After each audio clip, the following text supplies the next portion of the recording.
आदाब दोस्तों, मैं हूं डॉक्टर आफाक अहमद और आप देख रहे हैं ढाबा न्यूज़। चूंकि इधर राणा सांगा को लेकर विवाद लगातार गहराता जा रहा है और करड़ी सेना ने इसके मौत पर काफ़ी उत्पात मचा रखा है, तो आज का वीडियो राणा सांगा और बाबर के संघर्ष को लेकर है और इन दोनों में से किसने अपने आप को ज़्यादा महान योद्धा साबित किया, इस पर भी कुछ रोशनी डालने की कोशिश करेंगे। इससे पहले कि हम आगे बढ़ें, आइए वीडियो देख लेते हैं।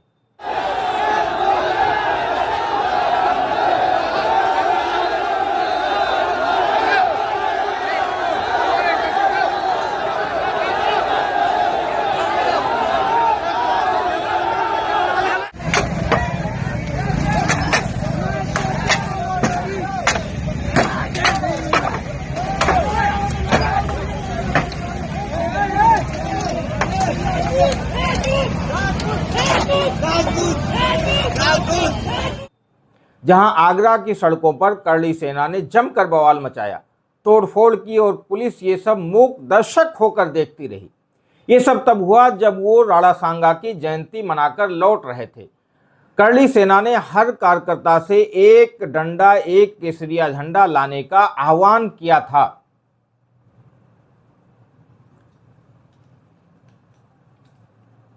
15वीं सदी के मध्य में उत्तर भारत में मेवाड़ एक ताकतवर सल्तनत के रूप में उभरकर सामने आया था।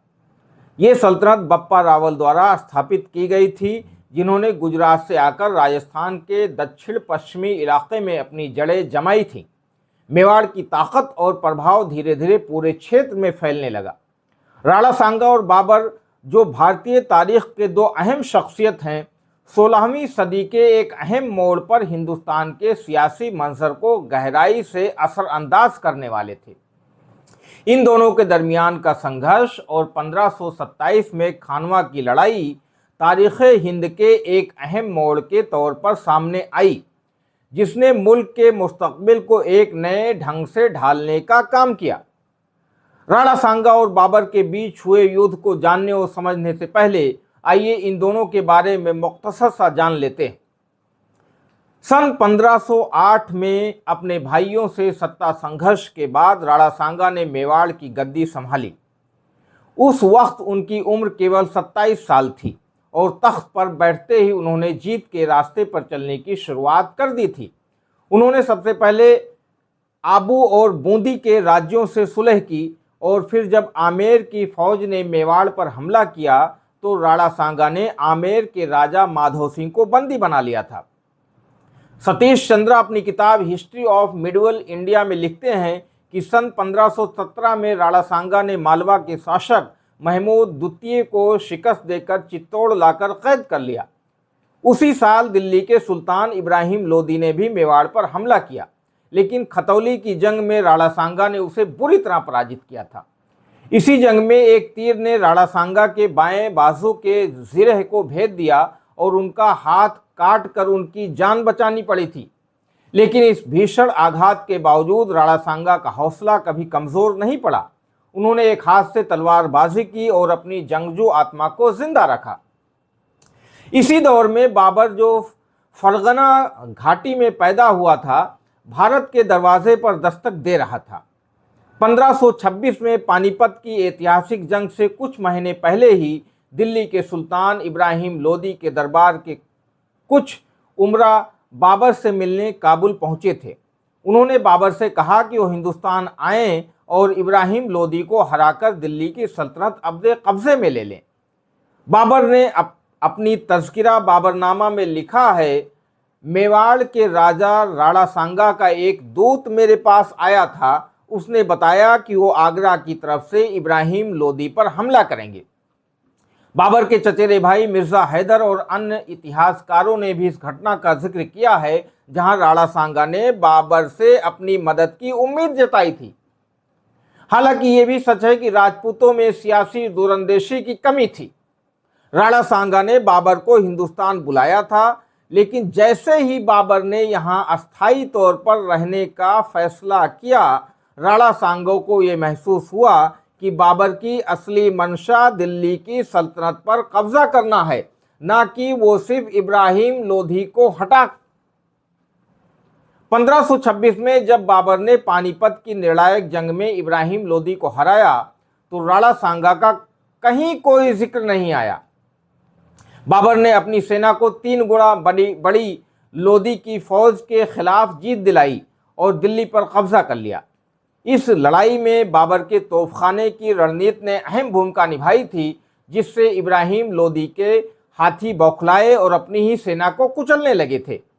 1519 में गगरौन की जंग के बाद राणा सांगा का प्रभाव आगरा के करीब फैल चुका था और अब बाबर का सल्तनत उनके लिए एक नया खतरा बन चुका था। बाबर ने राणा सांगा पर इल्ज़ाम लगाया कि उसने समझौते की खिलाफ वर्जी की थी, क्योंकि वो पानीपत की जंग में कहीं नजर नहीं आया।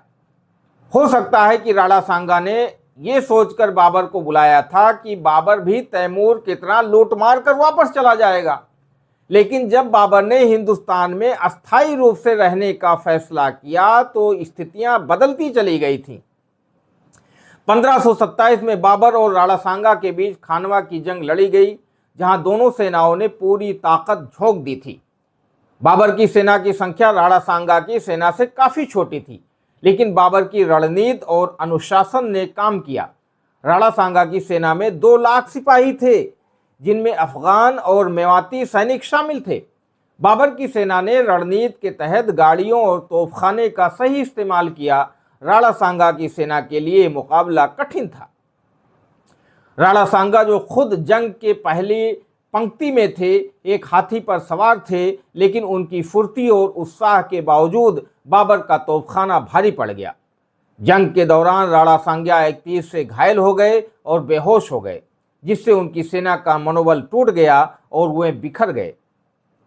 बाबर ने इस युद्ध को एक जिहाद के रूप में प्रस्तुत किया था और ये जंग उनके लिए एक निर्णायक मोड़ साबित हुई। राणा सांगा की मौत के बाद मेवाड़ की ताकत कमजोर पड़ गई। कहा जाता है कि उनके दरबारियों ने उन्हें जहर दे दिया था, क्योंकि बाबर के खिलाफ युद्ध जारी रखने की उनकी जिद से वो नाखुश थे। उनके निधन से संयुक्त राजस्थान का सपना बिखर गया और बाबर की स्थिति दिल्ली और आगरा में और मजबूत हो गई। सतीश चंद्रा लिखते हैं, खानवा की लड़ाई ने दिल्ली और आगरा क्षेत्र में बाबर की स्थिति को और मजबूती दी और इसके बाद बाबर ने ग्वालियर और धौलपुर के किलों को भी जीता। राणा सांगा की वीरता और संघर्ष इतिहास में अमिट छाप छोड़ गए, लेकिन बाबर की रणनीतिक चतुराई और अनुशासन ने उन्हें भारतीय उपमहाद्वीप में अस्थायी सत्ता स्थापित करने का मौका दिया। ये संघर्ष केवल 2 शासकों के बीच की जंग नहीं थी, बल्कि भारत के भविष्य को आकार देने वाली एक निर्णायक लड़ाई थी।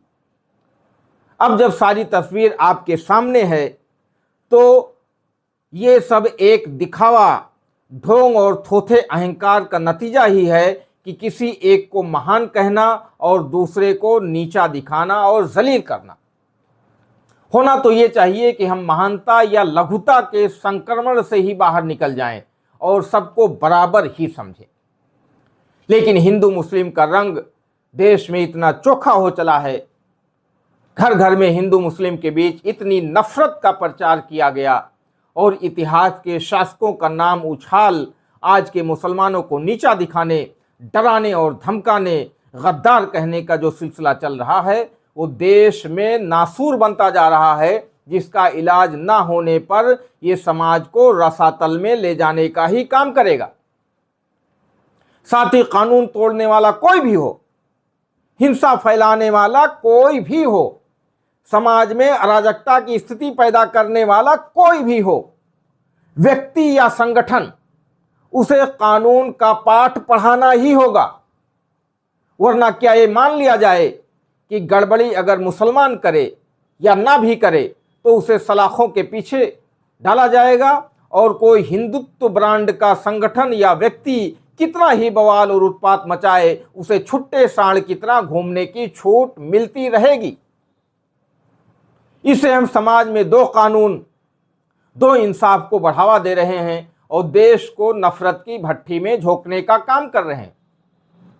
अब भाले, फरसे, तीर, कमान, तलवार नहीं है सड़कों पर लहराने के लिए और दहशत पैदा करने के लिए। एक लोकतंत्र में जो संविधान से चल रहा है, ये सब अवैध है, गैर कानूनी है और जितनी जल्दी इस सब पर अंकुश लगेगा उतना ही ये हमारे समाज को टूटने से बचाएगा। उम्मीद है वीडियो आपको पसंद आया होगा। ऐसे ही वीडियोस के लिए द ढाबा न्यूज़ से लगातार जुड़े रहें और इसे ज़्यादा से ज़्यादा लोगों तक शेयर करें। शुक्रिया।